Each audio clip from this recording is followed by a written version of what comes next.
Well, I think most young girls are like, I love ponies, and no one in my family rode it. My parents, I think that they would probably say they regret it now, but they bought me a pony for one of my birthdays.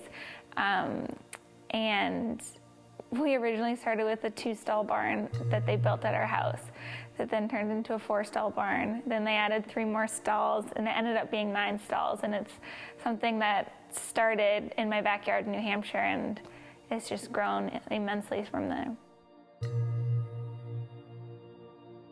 I didn't come from a riding family, but I had a passion for the sport and the animal, and a lot of people helped me along the way to get to where I am. It was a lot of work on my mom's side of things because she was the driver and she was the shipper of the horses, and she made everything happen.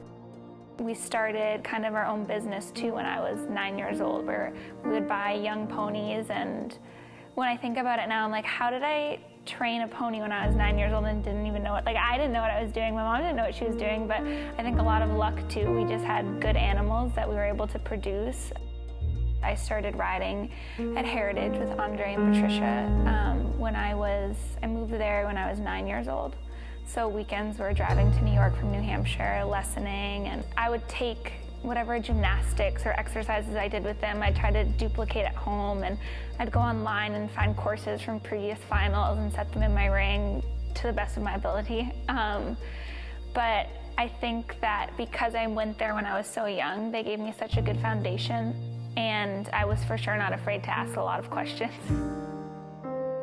Most kids I was going to middle school with were playing soccer games on the weekend, and I was having clients come to try horses and entertaining them with my mom and trying to make it work so I could buy the next horse that I had planned for my future. I think most kids grow up, they're riding at a big barn, they have managers and everyone that kind of keeps track of that stuff for them, but I was ordering the grain, the shavings, everything, and I was really involved in my horse's care, which I think allowed me the ability to have a really good relationship with my horses.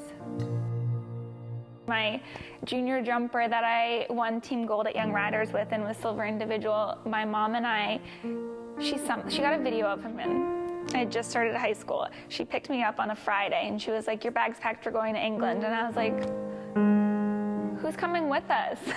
She's like, it's just us. And we went and I tried this horse, and they wouldn't really let me jump what I wanted to because I'm sure they're like, this is a child and she probably doesn't know what she's doing. And so I had a long talk with my mom the night before we tried him for the second time, and I told her I wanted to try him in a different bit and I wanted to set a combination and everything like that. And she was like, well, then you have to like tell them that. She's like, I don't know how to set a combination.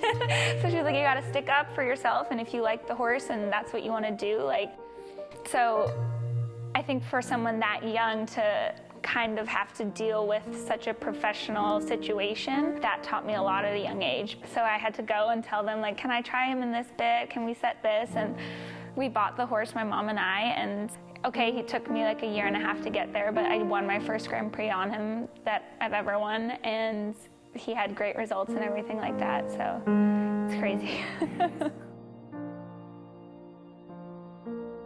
I was really a little bit scared to go to college. It was too hard to kind of do what we were doing, which was buying young horses and producing them, because I went to school in Alabama, my horses were in New Hampshire. And then I was on the riding school at Auburn, which if you're doing the NCAA equestrian, you have to be an amateur. I really took the 4 years and invested in my education, which I'm very happy that I did, but I then had to kind of find myself once I graduated.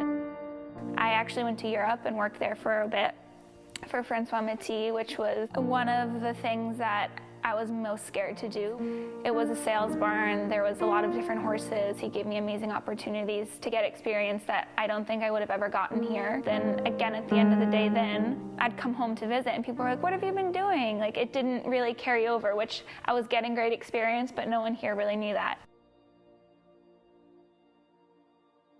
I do not regret going to school at all. I made amazing friends, I made amazing memories, but for sure I felt like I kind of took a 4-year break, and leaving, being as a young junior rider so successful, and coming back and It was for sure discouraging at times because I was like, I know that I've done all of this in the past, and now I've gone to Europe and I've gotten so much experience, but like, how can I put that all together to get myself to the next step of my career? And I think that for sure there was a few times where I was like, is it worth it? Am I good enough? Should I be putting all my time and energy into this? But I'm sure glad I stuck with it.